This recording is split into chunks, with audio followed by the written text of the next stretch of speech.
조직 전체는 누구랑 협업을 해야 될까요?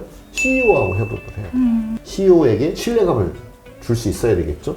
CEO가 약간 좀 부정성 있는 사람이라면 그럼에도 불구하고 그걸 충족시켜줄 수 있는 만큼의 나의 협력적 태도, 그런 것들이 필요하겠죠.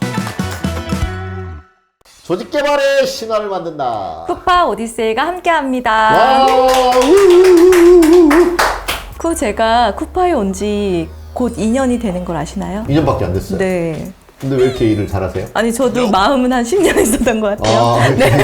고생하셨구나. 아니요, 네. 그건 아닙니다. 애쓰셨습니다. 네, 저를 보면서 저의 태도에 있어서 어떤 부분이 제일 좋아 보이셨나요? 태도 네. 늘 되게 책임감.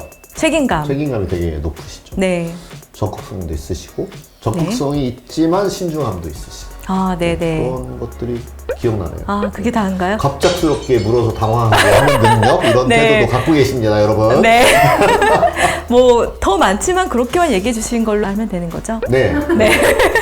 네. 제가 왜 이 태도를 얘기했냐면 오늘이 바로 조직개발 실무자의 갖춰야 될 그 역량, KSA 중에 드디어 애티튜드, 태도를 얘기한 날입니다. 네. 그러니까 이게 지식은 이게 뭔지를 아는 것, 이런 것이라고 할 수 있고, 스킬, 그건 사실 how to를 아는 거, 이런 거잖아요. 어떻게 하면 그것을 될지. 어떻게 하는지를 아는 거. 네. 그 다음에 이 태도는 약간 네. 느낌? 그런 거예요. 맞아요. 그것에 대하여 어떤 느낌이 생겨나느냐, 나한테. 너무 어렵잖아요. 그렇죠. 네, 그래서 이렇게 어려운 태도 중에 쿠가 딱 3개만 골라 오셔야 됐잖아요. 100만 개 중에 100만 개 중에 3개, 네, 단 3개. 네, 3개. 골라오신 3개가 어떤 잘 건가요? 해봐야죠. 네. 네, 우선은 긍정성. 긍정성. 긍정성이어야 돼요. 그런 거 있잖아요. 인간을 바라볼 때, 뭐 선악설, 성선설, 뭐 네. 이런 것도 있어요. 하여튼 긍정성 하나. 그 다음에 두 번째는 개방성. 개방성. 좀 열려 있어야 됩니다. 네, 네. 그런 거고요. 그 다음에 마지막 세 번째는 협력성. 협력성. 네. 네. 혼자 할 수 없거든요. 그쵸. 이렇게 3개를 고르신 이유가 혹시 특별히 있으세요? 그게 제일 중요했어요. 제일 중요하다고. 네. 그러면은 쿠는 생각하실 때 그 3가지를 다 잘 갖고 계시다고 생각하시나요? 네, 시청자 판단에 맡기겠습니다.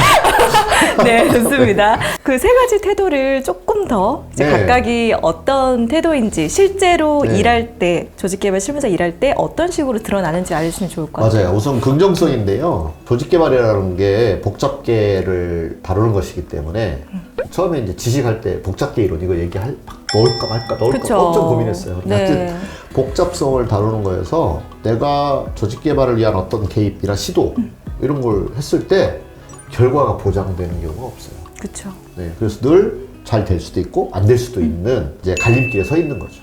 근데 그 갈림길에 서 있을 때 사람이 좀 부정성을 가진 태도, 부정적 느낌이 나한테 더 많이 오는 사람이라면 자꾸 안 하려고 하는 거죠. 그래서야 조직개발이 되겠습니까? 긍정성을 갖는 게 되게 중요하다. 그 다음에 또 한 가지는 조직개발이 원래 파지티브 사이콜로지와 맥을 같이 해요. 그러다 보니까 구성원이나 이제 사람에 대하여 긍정적인 측면을 보고 그것이 더 잘 작동하도록 해야 되는 거예요.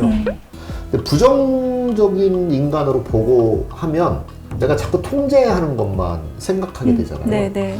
그거를 조직개발이라고 말하진 않죠. 개발이라는 건 뭐냐면 지금보다 더 나아진다 라는 생각이 있어야 되잖아요. 그게 긍정성이라고 할 수 있죠. 네. 그래서 조직개발의 어떤 바탕에 깔려있는 생각 자체가 긍정성일 수밖에 없다. 네. 그래서 조직개발자도 그거와 부합했을 때 오히려 일을 더 잘할 거다 이렇게 볼 수 있는 거죠. 그러면 긍정성이라는 게 나는 긍정성을 갖고 있는데 우리 조직의 의사결정자 네. 혹은 내 주변에 같이 일하는 동료들은 긍정성보다는 부정성이 좀 높다. 네. 이럴 경우 그럼에도 그거를 조금 뚫고 나가서 네. 일을 하기 위해서 어떻게 조금 해보면 그게 좋을까요? 지난번에 얘기했던 이제 마케팅하고 통하는 거예요. 마케팅 스킬이 네. 있어야 되겠죠. 네. 그래서 좀 낙천적이고 긍정성이 높으신 분은 가서 이렇게 썰을 풀으시면 돼요. 말을 잘 하시면 돼요. 이렇게 네네. 해서 잘 되지 않을까요? 그러면 금방 혹 가시죠. 부정성이 높으신 분은 데이터를 갖고 가야 돼요. 성공 사례. 네네. 그래, 진짜 성공했어? 다른 회사 잘 했어? 사례를 가지고 가서 좀 더 치밀한 입증을 해주셔야 됩니다. 네, 진짜 팩트, 그 사실을 더 많이 입증하는 그렇죠. 네, 그런 걸 해야 되겠네요. 그럼 두 번째, 개방성. 개방성. 네. 개방성은 뭐냐면 세상이 자꾸 바뀌어요. 조직개발의 방법론도 바뀔 수 있어요.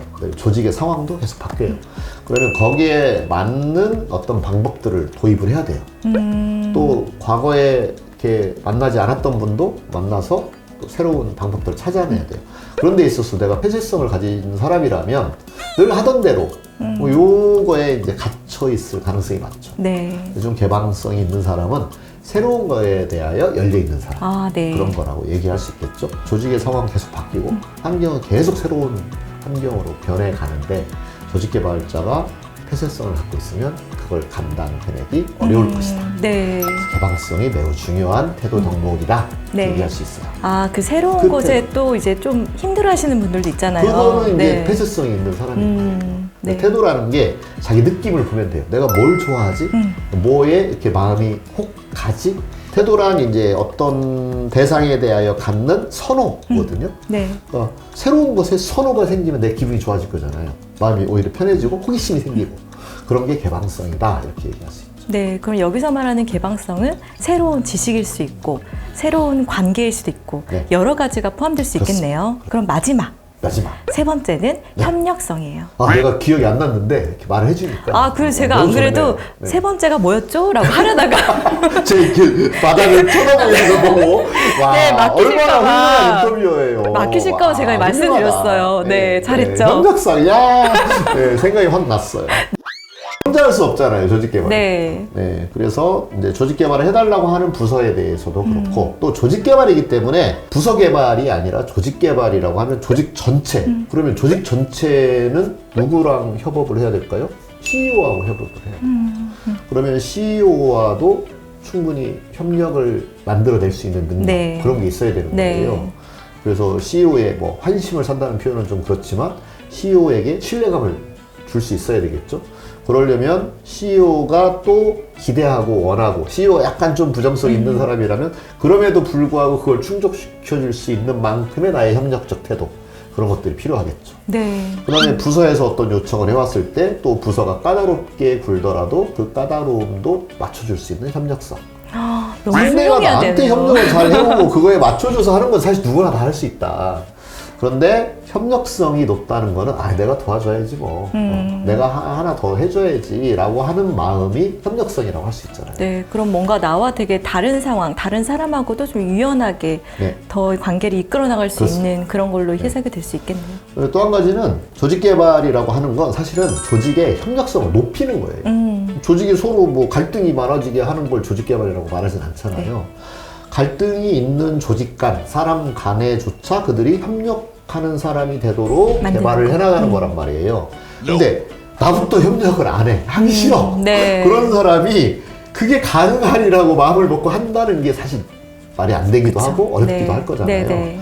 그래서 내가 협력을 잘해본 경험이 있을 때 협력이 나한테 도움된다는 마음에 내적 확신이 있는 사람이 그런 협력을 만들어내는 것도 수월할 것이다. 그러니까 협력성이라는 태도는 매우 중요한 덕목이다. 네, 그렇겠네요. 말할 수 있죠. 네, 이렇게 세 가지 네. 그 태도, 정말 어렵게 고른 세 가지 태도였는데 뭐였죠?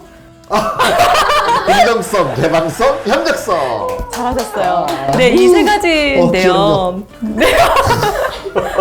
그 태도는 사실 내가 어떤 태도인지를 아는 게 정말 어려운 영역이잖아요. 물론 지식 스킬도 내가 갖고 있는지 좀 못 갖고 있는지를 아는 알기 것도 되게 어렵죠. 어렵지만 네, 네. 태도는 특히나 그렇죠. 스스로 판단하고 좀 평가하기가 어려운데 이런 걸 내가 이걸 정말 잘 갖고 있나? 이렇게 네. 성찰하기 위해서 좀 해볼 수 있는 방법이 있을까요? 뭐 개인 검사들 되게 많잖아요. 강점 검사를 해보셔도 되고 MBTI 검사를 해보셔도 되고 그다음에 뭐 버크맘도 있고 무슨 그런 진단들. 네, 그런 진단들을 통해서 할 수 있고요. 네. 그다음에 정말 자신에 대하여 솔직한 피드백을 줄 수 있는 동료나 네. 상사나 그런 분들에게 물어보는 것도 방법이고요. 네, 네. 또 전문가와 상담을 해보는 것도 되게 좋은 방법이라고 할 수 있겠죠. 그다음에 또 한 가지는 뭐 맨날 이렇게 물어보고 다닐 수는 없잖아요. 메타인지 이런 걸 해야죠. 아, 네. 메타인지. 셀프 어웨어니스 이런 거 해야죠. 네, 네. 그래서 항상 자신의 머릿속에 무슨 생각들이 작동하고 있는지 나의 느낌이 무엇인지 그리고 감성지능이라고도 말하죠. 감정을 이해하는 능력은 감성지능. 그다음에 내가 무슨 생각을 하는지를 이해하는 것 그걸 생각할 줄 아는 것은 메타인지 또는 셀프 어웨어니스 네. 이렇게 이야기할 수 있잖아요. 네, 네. 그런 부분들을 열심히 그 개념을 알고 노력을 해야죠. 네, 쿠도 여전히 하고 계시는 그런 저는 메타인지가 이제 늘 있나요? 잠자기 전에 합니다. 아, 그럼 네. 잠이 잘 오더라고요. 네, 그럼 길게 하지 못하시겠네요. 어떻게 하셨어요? 네. 좋습니다. 네, 이렇게 저희가 5화부터 6화, 7화까지는 조직개발 실무자가 꼭 알고 갖춰야 되는 KSA 네. 역량을 한번 다뤄봤어요. 네. 네, 지식과 스킬과 태도. 네. 네, 각각 정말 어렵게 고른 세 가지였는데요. 도움이 되시겠죠? 네. 댓글 달아주세요. 네. 좋습니다. 네. 다음 오디세이는 쿨을 위한 걸 좀 준비해 저를 볼게요. 위해서요? 네. 오. 그동안 오디세이 앞에 이야기들은 대부분 조직 개발을 실제 하시는 약간 실무자들한테 조금 더 도움이 된 내용이었는데 네. 이번에 제대로 리더십 편을 한번 준비해 볼까요? 리더십 편? 네, 근데 그게 왜냐면- 왜 저를 위한 거죠? 리더시니까요. 그럼 저의 하소연 시간 이런 걸 주신다는 건가요? 하소연하세요. 그러면 다음 오디세이 리더십 편도 많이 기대해 주세요. 조직 개발의 신화를 만든다! 쿠파 오디세이 다음 에피소드도 많이 기대해 주세요. 와!